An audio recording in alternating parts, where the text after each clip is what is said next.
Hello everyone, welcome back to more AEW on TEW2020. We are here in the second week of October. This is the final one that I am post-commentating. It took me a while to get the motivation to do this because I don't like doing anything in editing. We start off our show of Dark with Dragon Hearts defeating Faye Jackson and Tootie Lynn. Sky Blue gets the win for the team. I believe just brought those two in as not as just jobbers, local talents, Primera and Sky Blue. Primera being Stephanie Vakir. Vakir? I don't know exactly how to pronounce it, but I believe she's CMLL, maybe Crash. Pasquale Giordano defeats Jason Hotch with the Road to Rome. The Briscoes defeat the Motor City Machine Guns when Jay Briscoe gets the pin with the Red Nick Boogie. So, very good tag team match here on Dark. Priscilla Kelly defeats the Bunny with the Tilt-A-Whirl Dragon Sleeper and breaks her nose in the process. Thank you, Arn Anderson. Mutati and Mike Morales are defeated by the Von Erichs. I have just brought them in as jobbers. They are not going to be mainstays here. Mutati being Mojo Rawley, and Mike Morales, of course, being Riddick Moss. Both fired from AEW in this. So, yeah. Ric Flair slowly rolls through the ring after the match, and he holds up the hands of both Von Erichs. He says, "Already, you two are starting to see some of the improvements I bring to the ring. The Nature Boy doesn't just style and profile. He also knows just how to bring everyone up to the greatest of all time that he already is. Woo! And these Von Erich boys, they're really up there with the best of the best. And they just need a little guidance, and that's exactly what Ric Flair is gonna give them. Woo! More woos, more Ric Flair. Thank you. Thank you, Rick. Samoa Joe defeats Tony Deppen real quick. Not too much there. Yasmin Nagel defeats Heather Reckless, brought in as a local talent. The Bullet Club defeats the Troupe d'Elite. Anderson, Gallows, and Hammerstone. I believe Hammerstone does pick up the win over Sunny Kiss. So, getting a little bit more momentum there. Amelia Blanco defeats Willow and Nightingale. Taya Valkyrie comes down after that. She begins to talk shit towards Amelia Blanco, talking her down about needing to pay her dues even more. After a few minutes of talking, Blanco has a mic and tells Taya to back up her words by facing her in the ring next week on Dark. If I remember correctly, I think I screwed this up, and I have the wrong match next week. I don't quite remember. It's been a while since I recorded this, because I'm very behind on uploads. I don't know when I exactly recorded this, to be honest, but it's been a while is the point I'm trying to get at. But yeah, Amelia Blanco going to be taking on Taya Valkyrie. Let's be honest, Blanco's going to win. Lucha Brothers defeat the Private Party. The Private Party have really had a fall from grace, I gotta be honest. Yeah, they roll out of the ring and they're comforted by the Godfather, but he looks uncharacteristically serious for a moment and starts talking to them as the show of Dark finishes. So the Godfather is not really partying too much right now, but Dark ends a 74 rated show from the Ohio Celeste Center. And we start off Dynamite with Antonio Latenz having a mic in his hand. He says that AEW has made him realize how good some of the wrestlers are around the world. So he offers an open challenge to anyone who wants to face him in a technical master class. Now, a real good wrestling match out there. You know, great start having Big Tony on the mic, something he's famously good at. And he defeats Hook with a Ricola Bomb broken form. I believe I used the story in this that on a European uppercut, Tony broke his arm on Hook's jaw. So that is what the story that we are going with. After this, Shida is interviewed by Renee about her situation with the TBS title, and I forgot to put Renee on screen. She says, "I heard what Antonio Latenz wants. He's offering an open challenge, and that's something I believe he wants week by week. But before he had that, there was me. At the TBS title open challenge, now they have no belt to offer, and now I have no belt to offer. Thanks to people like Anna Jay, like Ty Conti, like Utami Hayashishida, I don't have my belt. But I still am the champion regardless of this theft. But they've proven something to me, that I've been flippant with my challenges. That I've not really been caring about what I want to do with that belt. So, at Full Gear, I'll challenge all of you, 4 women, for the TBS title. And I know how much you like to cheat, Tommy, so how about your fellow minions of Adam Cole like to operate? So this match will be in a cage. No escapes, no entry, just the 4 of us beating the hell out of each other. It's a fatal 4-way cage match for the TBS title. Hikaru Shida, Tai Conti, Anna Jay, and Utami Hayashishida for that title at Full Gear, which is 2.5 weeks from now, I want to say. I know there's some that were at least in week 3. I think this one I moved to week 4 of October. I don't quite remember exactly, but getting there. We're getting there.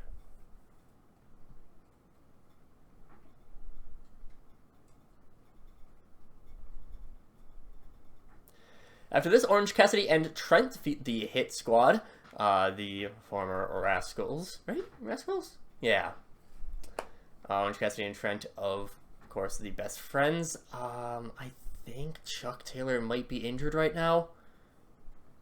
I know he's injured where I am in recording, but after the match, Killer Kelly slides into the ring with her chain and starts beating down both of the best friends. And Paul White's music hits, and the Sons of Andre rush toward the ring. The best friends, Kylie, Ray, and Toe. Killer Kelly attacks them first, and then Dijak comes in for the assist, but the Sons of Andre do eventually succeed in running off Brutality Inc. So 2 pretty fun teams, Sons of Andre, best friends, looking to have a little bit of an alliance, fighting off the Hit Squad, not the Hit Squad, the Brutality Inc. members, Killer Kelly, Donovan Dijak, Kylie Ray coming in for the save as well. I think Chuck's injured right now. At this point, at least. Again, I'm pretty ahead in recording, and I know he's injured where I'm in recording, but whatever. Io Shirai seen backstage preparing for her upcoming match against Zack Sabre Jr. when she's approached by AJ Styles and Priscilla Kelly.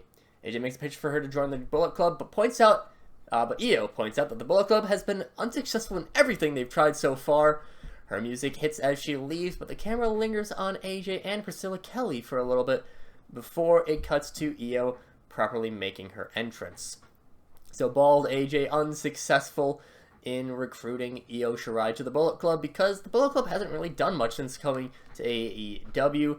Io Shirai does defeat ZSJ, but Priscilla Kelly ran in and attacked Io during the match, which I will explain in the next segment. They had poor chemistry, which is a shame. It could have been a really good match, but again, poor chemistry. As the match was nearing its end, Io was preparing for a moonsault when Priscilla Kelly rushes out and shoves Io off the top rope.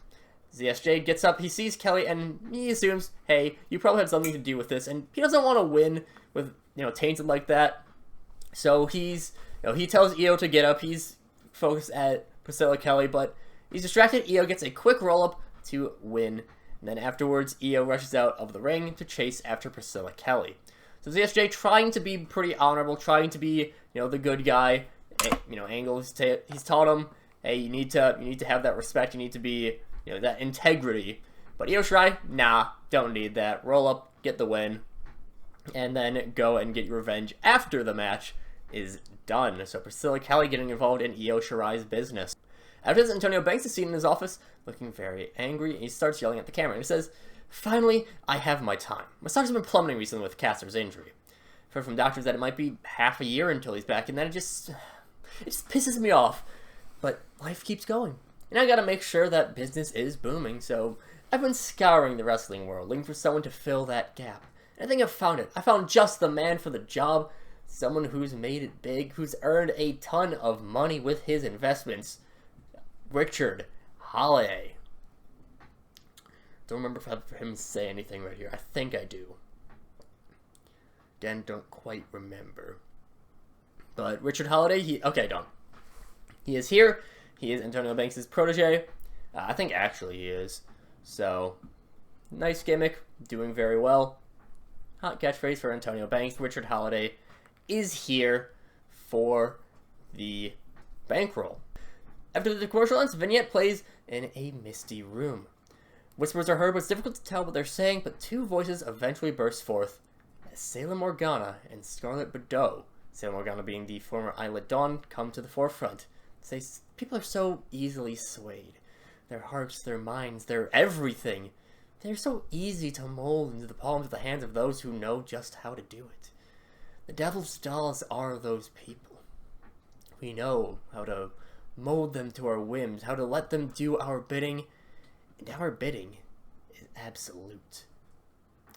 So yes, Scarlet broke up with Karrion Kross and then was hired here. So Morgana is Isla Dawn, also hired here as well, entirely for reasons of me being a simp. But don't worry, they will have some roles in storylines. They're both kind of the creepy witchy types, but Scarlet, Salem, they are both out there doing their business, a marketable gimmick at least for Salem.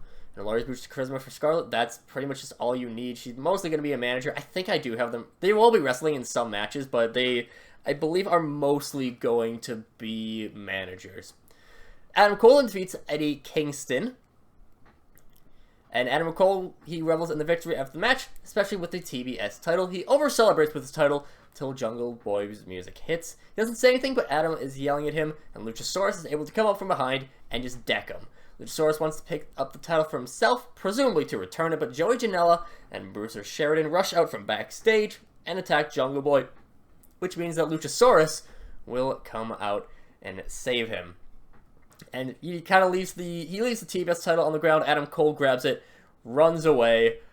He runs away through the crowd as Luchasaurus chases off Joey Janela, Bruiser Sheridan through backstage. Jungle Boy will also be following suit as well. Of course, once he gets up from being attacked. Cole not doing well with the script to follow. Vignette plays in Minoru Suzuki is still looking for recruits for his dojo when Daga walks in. He's proud and arrogant about being the Impact World Champion. And Suzuki says that Daga should be able to back his words up. And he's like, nah, I only wrestle in matches and not in backstreet fights. And Suzuki, he challenges, and on Rampage, they're going to have a match. Daga's like, yeah, sure, whatever. You win this, I'll give you an Impact World title shot. So, yeah, Daga is actually the Impact World Champion in Save right now.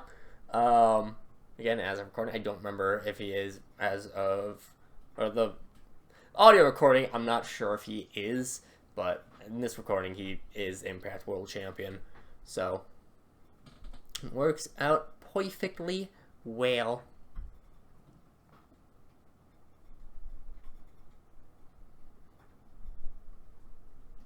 After this, Brody Lee actually defeats Adam Page with the pile driver. No chemistry, which is a shame, but Brody Lee does pick up a big win over the Hangman.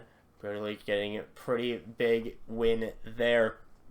Of course, recently made his return to the company with a fire, revealed himself as the orchestrator of the ninjas, alleged ninjas. After the match, Brody Lee has a crazed look in his eyes. The Outcasts join him in the ring. Penta and Phoenix humiliate Hangman as Paul Heyman storms out and demands for people to stop the Outcasts. A bunch of wrestlers come out, but they are cleared out easily, even with Brody not paying attention. It's only when Wild Thing hits that Brody starts to really care about anything, and some notable pairings happen. Moxley and Brody square off, Kana and Chris Statlander begin fighting.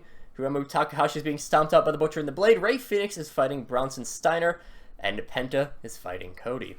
Eventually, police, yes, actual police, not ring security, are able to separate the ring, and the show ends with around like 30 people scattered around the ring in the ringside area. There's a lot of shit going on right here, because you do have, you have all these pairings going on. You have Heyman, he's yelling the entire time. You have brawls going on. You have, there's so much stuff going on right now, and you do have, people are actually getting pulled apart physically.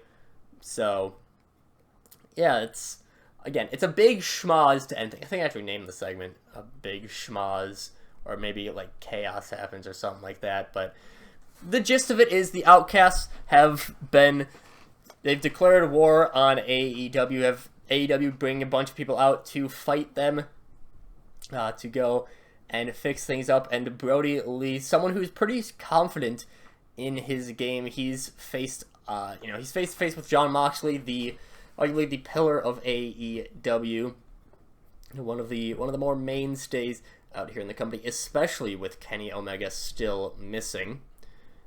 He is still gone, still on hiatus. So Brody challenging Moxley, and then of course we do have the other pairings going on. Big one, Chris Statlander getting involved with Kana is also a pretty big deal. So yeah.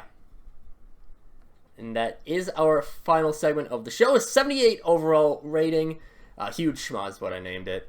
9,500 people does it for this episode of Dark and Dynamite. We move on to Rampage and live commentary in the next episode.